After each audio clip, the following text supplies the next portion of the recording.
இந்த நேர்காணலில் நம்மோடு இணைந்திருப்பவர் சமூக ஆர்வலர் ராதா தேவர் அவர்கள். வாருங்கள் அவரோடு பேசுவோம். வணக்கம் மேடம். வணக்கம் மேம். பாரத பிரதமர் மோடி அவர்கள் கங்கை கொண்ட சோழபுரம் வந்துட்டு போயிருக்காரு. இந்த மாதிரியான தமிழக வருகை இது எப்படி பார்க்கலாம்? அரசியல் அடுத்து வரப்போகுது 2026ல். அதுக்காக மக்களை கவரும் விதமாக இந்த நடவடிக்கைகள்லாம் பார்க்கலாமா? வந்துட்டு போகிற தமிழகத்திற்கு அடிக்கடியில் இப்போ கங்கை கொண்ட சோழபுரம் வந்துட்டாரு. இனிமேல் தொடங்கிடுவார்ல, அடிக்கடி வர ஆரம்பிச்சு இல்லை வருவார். ஆனால் அவர் ஒரு இடத்தை தேர்ந்தெடுக்கும் விதம் ஒன்று இருக்கு. கங்கை கொண்ட சோழபுரம் ஏன் தேர்ந்தெடுத்தார்னு ஒரு இது இருக்கு இல்லையா? சோழர்கள் கடைசியாக கட்ட கோயில் அங்கே இருக்கு ஒன்று. அது போக அது வெற்றியை தரும் கோயிலாக கருதப்படுகிறது. நீங்கள் பார்த்தீங்கன்னா அவர் வளர்ப்பிறையில் வர்றாரு. அமாவாசை முடிந்த வளர்ப்பறையில் வந்திருக்காரு. ஒரு முக்கியமான நாளில் தன்னுடைய வெற்றி பயணத்துக்காக கூட வந்திருக்கலாம். அப்படி தான் நான் நினைக்கிறேன். அது ஒரு நல்ல விஷயமாகத்தான் நான் பார்க்கிறேன். இன்னொன்று தமிழ்நாடு இந்தியாவுக்குள்ளே தானே இருக்குது. இப்போ அவர் எல்லா ஊருக்கும் போகிற மாதிரி தமிழ்நாட்டுக்கு வந்துட்டு போகிறாரு. ஆனால் நீங்கள் அதில் பார்த்தீங்கன்னா நம்ம இவர் சொல்லியிருக்காரு, தங்கம் தென்னரசு அவர்கள் என்ன சொன்னார் நேற்று, வரவேற்றிருக்கிறார். உங்களுக்கு மோடி அவர்கள் முன்னாடி கோபேக் மோடி போட்டால் அதே எங்களுக்கு பெருமையாக இருக்குது பிரதமர் வர்றது அப்படின்னு சொல்லியிருக்கிறாரு. அதனால் மோடி அவர்களை பொறுத்த வரைக்கும் தமிழகத்தின் மேல் அவர் ஒரு பெரிய அபிமானம் இருக்குது. அவருக்கு பெருமையும் உண்டு. அவரே சொல்றாரு, தமிழ் தான் மூத்த மொழின்றது அவர் எந்த இடத்துலையும் சொல்ல தவறியதே கிடையாது. மூத்த கொடி தமிழ் தான்றதுலையும் அவர் எந்த இடத்துலையும் சொல்ல தவறியதும் கிடையாது. இது ரெண்டுமே அவர் சொல்ற விஷயங்கள் தான். அதுபோக தமிழகத்தின் பாரம்பரியம், கலாச்சாரம், நம்மளுடைய கோயில்கள் மேல் அவருக்கு அபரிதமான ஒரு நம்பிக்கையும் ஒரு பெருமையும் உண்டு.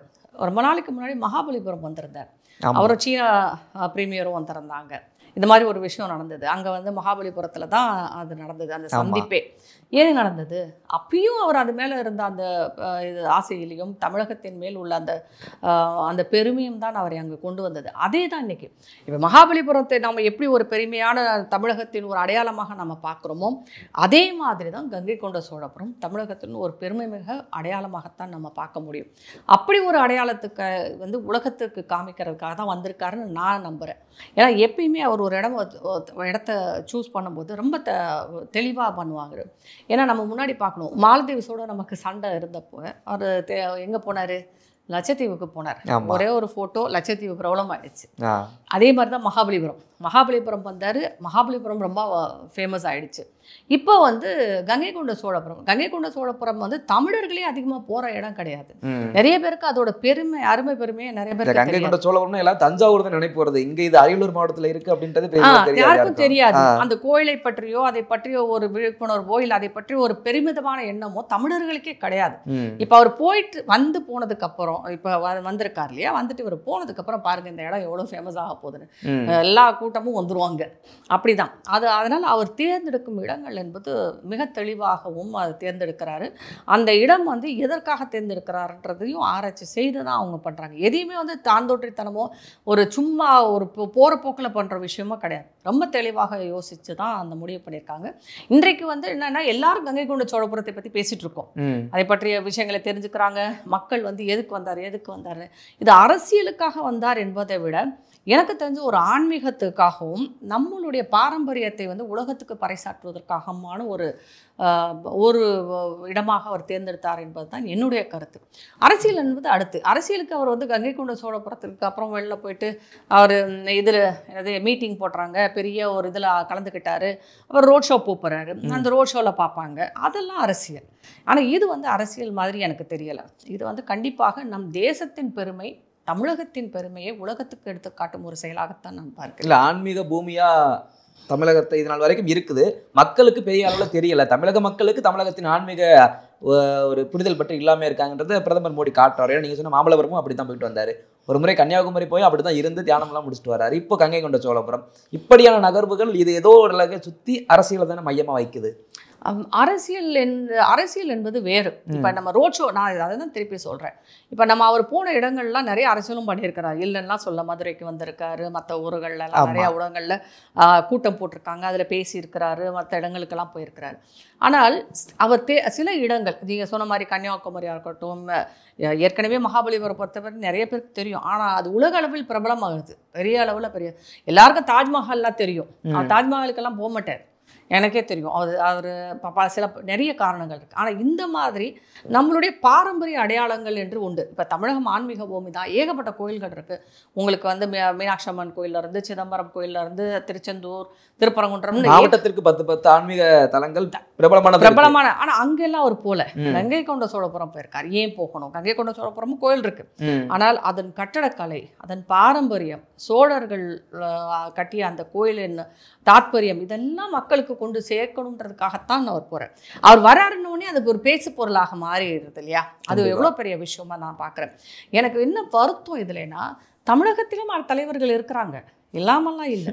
ஆனால் அவங்க யாரும் இதை செய்ய மாட்டேங்கிறாங்களேன்னா, அவங்களோட கூட்டமெல்லாம் என்ன ஆகுன்னா, பிற மதத்தினர் கூட்டத்துக்கு போயிட்டு நாங்கள் அதை அழிச்சிருவோம் இதை அழிச்சிருவோம்னு பேசுகிறாங்க. இல்லை வந்து எங்கே போனாலும் அரசியல் செய்கிறாங்க. ஒரு தமிழகத்தின் வந்து பாரம்பரியம் கலாச்சாரத்தை ஒரு முன்னிறுத்துவது மாதிரியும் உலகத்திற்கு பறைசாற்றுவது மாதிரியும் எந்த இடத்துலையுமே இவங்க பண்ண மாட்டேங்கிறாங்க தமிழக தலைவர்கள். இல்லை, இந்த ஒரு குறிப்பு சரியான குறிப்பு. இப்போ எங்கேயோ பிறந்தவர் மோடி, தமிழகத்திற்கு அவருக்கும் சம்பந்தம் இல்லை. அங்கே பிறந்தவர் தமிழகத்தின் இப்படிப்பட்ட இடங்களையா போயிட்டு வரும்போது, இங்க தமிழகத்துல தமிழ்னு பேசுற இங்க இருக்கக்கூடிய சில கட்சிகள் நீங்க சொல்ற மற்ற மதங்களினுடைய நிகழ்ச்சிகளை கலந்துக்கிட்டு அந்த அடையாளங்களை எல்லாம் தங்களுக்கு உறுத்தாக்கி கொள்றாங்க. ஆனா இந்த இந்துக்களுக்கான அடையாளங்களை பெருமளவுல வச்சுக்க மாட்டாங்களே, என்ன காரணம்? ஆனா மெஜாரிட்டி இந்துக்கள் தான் தமிழ்நாட்டுல. ஏன்னா அவங்களுக்கு இந்துக்கள் மேல நம்பிக்கை இல்லை. அவங்க வந்து மாற்று மதத்தினர் அவங்களுக்கு ஓட்டு போடுவாங்கன்னு நினைக்கிறாங்க. இந்துக்கள் வந்து என்ன சொன்னாலும் இழிச்சவாயர்கள் தானே, ஓட்டு போட்டா என்ன போடாட்டே போடுவாங்க, எப்பயாவது 1000 ரூபாய் கொடுத்தா ஓட்டு போட்டுடுவாங்கன்னு ஒரு நம்பிக்கை தான். இது இந்துக்கள் தான் நம்ம யோசிக்க வேண்டிய விஷயமா இருக்கு. எனக்கு வந்து தெரிஞ்சு கங்கை கொண்ட சோழபுரம் மட்டுமே கிடையாது, நமக்கு ஏகப்பட்ட இடங்கள் இருக்கு. நம்ம இன்னும் சொல்லணும்னா இவங்க கீழடியை வச்சு ஒரு அரசியலே பண்ணிட்டு இருக்காங்க. நீங்க அரிச்சநல்லூர்லாம் இருக்கு, அரிச்சநல்லூர் பத்திலாம் யாருமே பேச மாட்டேன்றாங்க. கீழடியை விட பழமையான இடங்கள்லாம் நம்ம கிட்ட இருக்குது. உங்களுக்கு தாமிரபரணி ஆற்றங்கரையோரமா நிறைய இருக்கு, உங்களுக்கு பெரம்பலூர்ல இருக்கு, இன்னும் நிறைய இடங்கள்ல வந்து அந்த நம்மளுடைய அந்த மூதாதையர்கள் வாழ்ந்த அந்த சுவடுகள் எல்லாத்தையும் எடுத்துக்கிட்டு தான் இருக்காங்க. ஆனா இவர்களுக்கு வந்து என்னன்னா கீழடி தான் முக்கியமா இருக்கு. ஏன்னா கீழடியை வச்சு அரசியல், அது ஒரு அரசியலாக மாற்றி கொண்டு இருக்கிறார்களே தவிர நம் பாரம்பரியத்தை பற்றி பேசுவதற்கும் நம் பழமையை பற்றி பேசுவதற்கும் ஒரு உண்மையான தகவலை சொல்லி அதை பெருமிதப்பட்டுக் கொள்வதற்கும் உங்களுக்கு எதுவுமே இல்லைன்ற மாதிரி இருக்காங்க. சோழர்களின் சுவடுகள், ஏற்றச்சுவடுகள்லாம் வந்து ஒருத்தவங்க வீட்டில் இருக்கு, நாங்கள் இன்னைக்கு வரைக்கும் இல்லை. ராஜராஜ சோழனோட சமாதி எங்கே இருக்குன்னு நமக்கு தெரியவே தெரியாது. அப்படி பாண்டியர்களின் சுவடுகள், சேர சோழ பாண்டியர்கள் எல்லாம் சேர மன்னர்கள் எங்கே இருந்தாங்க, அவங்க எங்கே வாழ்ந்தாங்க, அவங்களுடைய சுவடுகள் எங்கே இருக்குது, அதை பற்றி ஏதாவது பேச்சு பொருள் இருக்கா? இல்லை. பாண்டிய மன்னர்கள் எத்தனை அதாவது ரொம்ப காலம் ஆண்டவர்களில் வந்து பாண்டிய மன்னர்கள் தான். ஆரம்ப காலங்கள்லேருந்து மிக அதிகமாக காலம் மன்னர்களாக ஆட்சி செய்தவர்கள் பாண்டியர்கள். இன்றைக்கி அந்த பாண்டியர்கள் பற்றி ஏதாவது குறிப்புகள் நமக்கு இருக்குதா? இல்லை பெரிய அளவில் அதை பற்றி ஆராய்ச்சிகள் என்ன இருக்குது? இந்த அரசு எதை எடுத்து அதை செய்திருக்கிறது?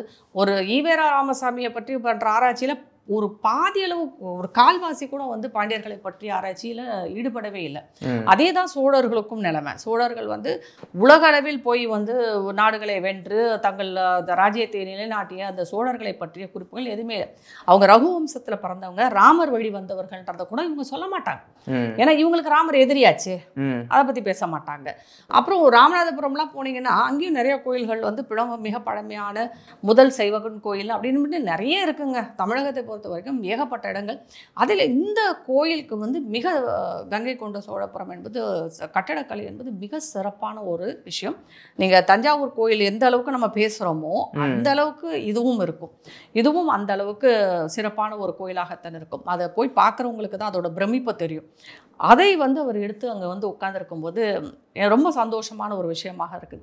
இவங்க வந்து திமுக பொறுத்த வரைக்கும் திராவிட கழகத்து பூம்புகார் நகரம் பற்றி கேள்விப்பட்டிருப்பீங்க. அவங்க அப்போ அங்கே அந்த இதெல்லாம் இருக்குது, மண்டபம் இதெல்லாம் அவங்க புதுப்பிச்சாங்க. அப்போ கூட வந்து அதை வந்து ஒரு ஆன்மீக விஷயமாக இவங்க மாற்றலை, அதையும் இவங்க வந்து அரசியலாக தான் ஆக்கிட்டு இருக்கிறாங்க. இவங்க போகிற இடமெல்லாம் அரசியல் தான் நடக்குதே தவிர நம்மளுடைய பாரம்பரியமோ இல்லை நம்மளுடைய கலாச்சாரம், தமிழர்களின் அடையாளம் என்று ஒன்று இருக்கு இல்லையா, அதை முன்னிறுத்தவே மாட்டேங்கிறாங்க. அதுதான் வந்து இங்கே ரொம்ப வேதனையான ஒரு விஷயமாக இருக்கிறது. அதை நம் பிரதமர் திறம்பட செய்யும் போது நாம் அதை வரவேற்கத்தான் வேண்டும். அப்படிதான் நான் இதை பார்க்குறேன். இதில் அரசியல் இருப்பது போல் எனக்கு தெரியவில்லை. அதற்கப்புறம் அவர் போய் எங்கெல்லாம் போகிறாரோ அங்கே அரசியல் பண்ணிட்டு போகிறாரு. அதை கோயிலில் போய் பண்ணணும்னு அவசியமும் கிடையாது. மேம், இது ஒரு பக்கம் இருக்க, தமிழகத்தில் சட்ட ஒழுங்கு சரியில்லைன்னு நம்ம சொல்லிக்கிட்டே தான் இருக்கும். இப்போ சட்டத்தை காப்பாற்றக்கூடிய காவல்துறை, அது வந்து எஸ்ஐ ராஜராஜன் அப்படின்றவரே பார்த்தீங்கன்னா தாக்குதலுக்கு உள்ளாகி இறந்தே போயிட்டார் அவர் நேற்று. இப்போ இதுக்கு இபிஎஸ் எதிர்க்கட்சி தலைவர் கூட ஒரு கண்டனம் தெரிவிச்சிருந்தார். காவல்துறைக்கு அந்த நிலைமையில மக்களுக்கு என்ன பாதுகாப்பு அப்படின்னு சொல்லி கேள்வி எழுப்பியிருந்தார். என்ன காரணம் திமுக ஆட்சியில் மட்டும் இப்படி சட்ட ஒழுங்கு சீர்கட்டி இருக்க? ரெண்டு விதமாக பார்க்கலாம். ஒன்று வந்து காவல்துறையின் மேல் நாம் வைக்கும் குற்றச்சாட்டுகள் இருக்குது. காவல்துறை வந்து திறன்பட இல்லை. ஒரு காலத்தில் ஸ்காட்லாண்ட் யார்டு போலீஸு அப்படி இப்படிலாம் பேசுவாங்க தமிழ்நாடு காவல்துறையை. இன்றைக்கி ரொம்ப மோசமாக இருக்குது. நீங்கள் வந்து ஒரு ஸ்டேஷனில் ஒரு புகார் எடுத்துக்கொண்டு நீங்கள் போக முடியாத சூழ்நிலை இருக்குது. வாங்க மாட்டேங்கிறாங்க அவங்க. அது ஒன்று இருக்குது, வாங்கவும் மாட்டாங்க, எஃப்ஐஆர் போட மாட்டாங்க, நமக்கு சரியான தகவல் இருக்காது. இன்றைக்கும் வந்து நமக்கு தெரியல எத்தனையோ வழக்குகள் காவல்துறையிடம் வந்து சிக்கி அப்படியே நிற்கிற வழக்குகள் இருக்குது. அவங்களுக்கு எது வசதிப்படுதோ அது வந்து அஜித்குமார் வழக்கு மாதிரி ஏதாவது வந்துச்சுன்னா அவசரப்பட்டு போய் அவனை போட்டு இந்த அப்பாவி சிக்கனா அவனை போட்டு அடித்து கொள்வது, இது மட்டும் தான் செய்கிறாங்க. சரியான வழக்குகளை சரியான விதமாக கையாளவில்லை என்ற ஒரு குற்றச்சாட்டு அவங்க மேலே இருக்குது. அது தவிர அதனால் உங்களுக்கு நிறைய லாக்அப் டெத் இருக்குது. காவல் நிலையங்களில் இறப்பவர்கள் எண்ணிக்கை அதிகரித்து கொண்டு இருக்கிறது. அதுக்கப்புறம் அவங்க வந்து இவங்களே சுட்டுக் கொள்றதும் நடந்துட்டு தான் இருக்குது. ஆனால் அது தவிர வந்து பார்த்தீங்கன்னா காவல்துறையினர் நிலைமை என்னன்னு பார்த்தா அவங்களும் பயங்கரமான ப்ரெஷரில் தான் இருக்கிறாங்க. இப்போ சமீபத்தில் ஒரு டிஎஸ்பி நடந்து போகிறத நம்ம பார்த்தோம். இப்போ அவர் வந்து வெளியில் பேசுனதுனால அவரை காத்திருப்பு பட்டியலில் வச்சுருக்காங்க. அவருக்கு ஆதரவாக பேசின ஒரு ஏட்டையும் மாற்றி விட்டுருக்குறாங்க. நிறைய காவல்துறையினருக்கு வந்து இந்த பிரச்சனை இருக்குது. அதாவது அரசியல்வாதிகள் அவர்களை வந்து எப்படி மோசமாக நடத்துகிறார்கள் என்பதில் அவர்கள் மிகவும் மனது சங்கடப்பட்டு போயிருக்காங்கன்றது எந்த மாற்று கருத்தும் இல்லை. ஒரு பெண் ஜெயிலர் கூட திருச்சியில் வந்து பேட்டி கொடுத்துருந்தாங்க. ரொம்ப எனக்கு வந்து மனசெல்லாம் வந்து வலிக்குது, நான் எப்படி சொல்கிறது, நாங்கள் வந்து எங்கள் குடும்பம் இல்லையா, நாங்கள் வேலை பார்க்கலையா அப்படிலாம். உயர் அதிகாரிகள் ஐபிஎஸ் ரேங்கில் இருக்கிறவங்க அவங்களுக்கு வர ப்ரெஷரை ஃபுல்லாக கீழே இருக்கவங்ககிட்ட தள்ளிடுறாங்க. அதனால் இந்த பிரச்சனைகள் வந்து கீழ்மட்டத்தில் இருக்கும் ஆய்வாளர்கள், அந்த ஸ்டேஷன் ஆஃபீஸர்ஸ், இவங்களுக்கெல்லாம் அது பிரச்சனையாக மாறுது. அதுக்கப்புறம் காவலர்களுக்கும் அது தேவையில்லாமல் போய் சேருது. எல்லாரும் என்ன சொல்கிறாங்க, காவல்துறை தான் வந்து நிறையா லஞ்சம் வாங்குறாங்க. அது அப்படிலாம் கிடையவே கிடையாது. உங்களுக்கு பத்திரப்பதிவு துறையில் நடக்கிற அளவுக்கெல்லாம் இங்கே எதுவுமே கிடையாது. நிறைய காவல்துறையை சேர்ந்தவர்கள் நல்லவர்கள் தான். அங்கே எல்லா துறையிலும் இருக்கும் கருப்பாடுகள் போல் இங்கேயும் இருக்கும். அங்கே கொஞ்சம் பேர் இப்படி தான் வந்து அடிக்கிறதுவாக இருக்கட்டும், இல்லை உங்களுக்கு வந்து இது லஞ்சம் வாங்குறதெல்லாம் பண்ணுறாங்க தான், இல்லாமல்லாம் இல்லை.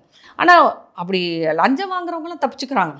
நல்ல காவல்துறையினர் தான் மாட்டிக்கிட்டு சின்ன பண்ணம் ஆகிடுறாங்க இங்கே. ஏன்னா அவங்களால வந்து தங்களுடைய உயர் அதிகாரிகள் சொல்வதை தவிர்க்கவே முடியாத சூழ்நிலையில் இருக்கிறாங்க. எல்லாருக்கும் வந்து இன்னொன்று, காவல்துறையினருக்கு சீர்திருத்தம் கொண்டு வரணும்னு சொல்லிட்டு முன்னாடியே ஒரு கமிஷன்லாம் போட்டாங்க. அது எதுவுமே நடக்கலை. இப்போ அது அவங்களுக்கு வந்து வேலை நேரத்தை குறைக்க வேண்டும், அவங்களுக்கு விடுப்புகள் கொடுக்க வேண்டும், அப்புறம் அதுக்கப்புறம் அவங்களுக்கு பணி உயர்வு, அப்புறம் அவங்க சம்பளத்தை வந்து பே கமிஷன் வந்து படி வந்து அதை ரிவைஸ் பண்ண எதுவுமே நடக்கலைங்க. 24 மணி நேரமும் அவங்களும் வேலை பார்த்துட்டு இருந்தால் அந்த ஸ்ட்ரெஸ் ப்ரெஷருக்குள்ளே அவங்களுக்குள்ளே எவ்வளோ தற்கொலைகள் நடக்குது.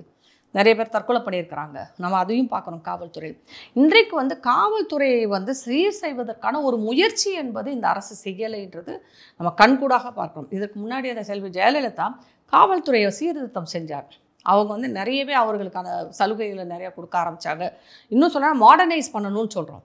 எவ்வளோ காவல் நிலையங்கள் வந்து மோசமான சூழ்நிலை, ஒரு டாய்லெட் கூட இருக்காது. பெண் காவலர்களுக்கும் டாய்லெட் இருக்காது, ஆண் காவலர்களுக்கும் டாய்லெட் இருக்காது.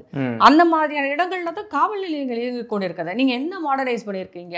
இன்றைக்கி நீங்கள் என்ன சொல்கிறீங்க, ஐரோப்பாவில் இருக்கும் நாடுகளுக்கு இணையாக தமிழகம் வளர்ந்துருக்கிறது.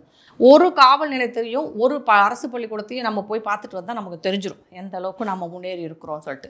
அந்த அளவுக்கு மோசமான சூழ்நிலைகளில் காவல் நிலையங்கள் இருக்குது. அவங்களுக்கு என்ன மாதிரியான பயிற்சிகள் வந்து கொடுக்கப்படுது, மனித உரிமைகளை பற்றி என்ன அவர்களுக்கு சொல்லிக் கொடுக்கப்படுகிறதுலாம் நமக்கு எதுவுமே தெரியாது. இதெல்லாம் வந்து காவல்துறையினரும் ஒரு மன அழுத்தத்தை ஏற்படுத்தியிருக்கிறது. நீங்கள் குறிப்பிட்டு சொன்ன அந்த எஸ்எஸ்ஐ அவர் வந்து பார்த்தீங்கன்னா அவர் நண்பர்களோட வந்து தண்ணி அடிச்சிட்டு இருந்திருக்காரு. அப்போ தான் கை கலப்பாக்கி அவரை அடித்து போட்டிருக்காங்க. அவர் 2 விஷயம்.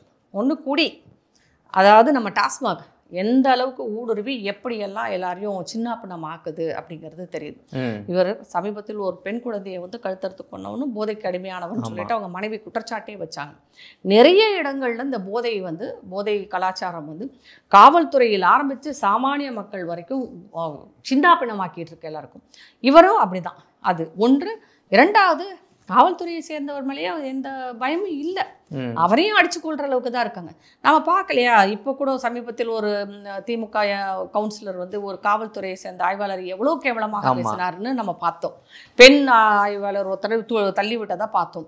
கனிமொழி அம்மாவோட கூட்டத்தில் பெண் ஆய்வாளர்களை பாலியல் அத்துமீறல்கள் எப்படி பார்த்தோம். இது தவிர உயர் அதிகாரிகள் மேல் வைக்கும் பாலியல் குற்றச்சாட்டுகள், பெண் போலீஸ் காவலர்கள் வைத்த குற்றச்சாட்டு எதுவுமே இல்லை. ஒருத்தர் வந்து என்னன்னா நெகத்தெல்லாம் பிடுங்கினாருன்னு சொல்லிட்டு பல்ல பிடுங்கினார், நெகம்ல பல்லை பிடுங்கினார்னு ஒருத்தர் மேலே அலிகேஷனே வந்தது திருநெல்வேலி. இப்போ சமீபத்தில் 2 நாளுக்கு முன்னாடி இந்த பெண் காவலர்கள், பயிற்சி பெறக்கூடிய பெண் காவலர்கள் என்னங்கள கேமரா வைக்கிறாங்க, ரொம்ப டார்ச்சர் பண்ணாங்க, அவங்க போராட்டம்லாம் பண்ணுறாங்க. ஆமாம், இதெல்லாம் வந்து யார் சொல்லி இப்படியெல்லாம் பண்ணுறாங்க. அது போக இந்த அஜித்குமார் விஷயத்திலே பாருங்கள், மேலிடத்தில் இருக்கிற, அதாவது ஐபிஎஸ் ரேங்க்கில் இருக்கிற காவல்துறை அதிகாரிகள் கொடுத்த இன்ஸ்ட்ரக்ஷனால தான் அது நடந்ததுன்னே அவங்க சொல்கிறாங்க. ஆனால் நமக்கு யாருன்னே தெரிய மாட்டேங்குது. இந்த மாதிரி அதுக்கப்புறம் அண்ணா பல்கலைக்கழகத்தில் நடந்த விஷயத்தில் கூட மேலிட காவல்துறையினர் கொடுத்த அழுத்தம்ன்றாங்க. இப்படி ஏகப்பட்ட விஷயங்கள் வந்து மேலதிகாரிகள் வந்து கீழ்மட்டத்தில் இருக்கும் காவல்துறை அதிகாரிகளையும் காவலர்களையும் நல்ல விதமாக நடத்துவது இல்லை. அதில் எந்த மாற்று கருத்தும் இல்லை. அவங்களுக்கு போதிய வசதிகள் எதுவுமே கொடுக்காம அவங்கள 24 மணி நேரம் வேலை வாங்குறதுனால அவர்கள் நிறையவே வந்து மனசு உடைஞ்சு போயிருக்கிறாங்க. நிறைய பேர் வந்து ஸ்ட்ரெஸ் ஆகி போயிருக்கிறாங்க. எனக்கு தெரிஞ்சு வந்து நிறைய பேர் வந்து அந்த மன அழுத்தத்தில் வந்து இருக்கிற காவல்துறையினர் நிறைய பேர் இருக்காங்க. அப்புறம் சுகர், பிபி எல்லாமே ஆட்டோமேட்டிக்காக வந்துடும். அது போக அரசியல்வாதிகள் கொடுக்கும் அழுத்தம் அந்த காவலர்களுக்கு அதிகமாகவே இருக்குது. எப்போ பார்த்தாலும் அவங்க வேலை பார்த்துட்டே பந்தோபஸ்து அது இதுன்றதா அவங்க என்னத்தை பண்ணுவாங்க. அப்புறம் அது பக்கம் அதை தவிர மக்களாகிய நாமும் ஊடகங்களும் கொடுக்கும் அந்த அழுத்தம் என்று ஒன்று உண்டு. ஏன்னா போலீஸ் காவல்துறையை வந்து எப்பயுமே அந்த மீடியா லைட்லேயே இருக்கும். அவங்க சரி எல்லாமே வெளியில் ஈஸியாக தெரிஞ்சிடும். மற்ற துறையில் அப்படி, இப்போ ஒரு பத்திரப்பதிவு துறையில் ஒன்று நடக்குதுன்னா வெளியில் வந்தால் தான் நமக்கு தெரியும். ஆனால் இவங்க அப்படி கிடையாது. இவங்க வந்து அந்த லைம் லைட்லேயே இருப்பாங்க. இவங்களை எப்பயுமே நம்ம பார்த்துக்கிட்டே இருக்கணும், கண்காணித்து கொண்டே இருப்போம். அதுவும் ஒரு விதமான ஒரு ப்ரெஷர் தான் இவங்களுக்கு. இதெல்லாம் சேர்ந்து தான் இன்றைக்கு வந்து காவல்துறையினருக்கு, தமிழக காவல்துறைக்கு குறிப்பாக மிகப்பெரிய அவப்பேரை எடுத்து கொடுத்திருக்கிறது. இதில் வேடிக்கை, இந்த காவல்துறை முதல்வரின் கீழ் வருகிறது, இரும்பு கரம் வைத்து அழக்குவேன், அதை பண்ணுவேன் இதை பண்ணுவேன்னு சொன்னார். ஒன்றும் செய்த மாதிரி தெரியலை நமக்கு. எங்களுடைய பல்வேறு கேள்விகளுக்கும் நேரத்தை ஒதுக்கி பகிர்ந்தமைக்கு ரொம்ப நன்றி. தொடர்ந்து பேசுவோம். நன்றி.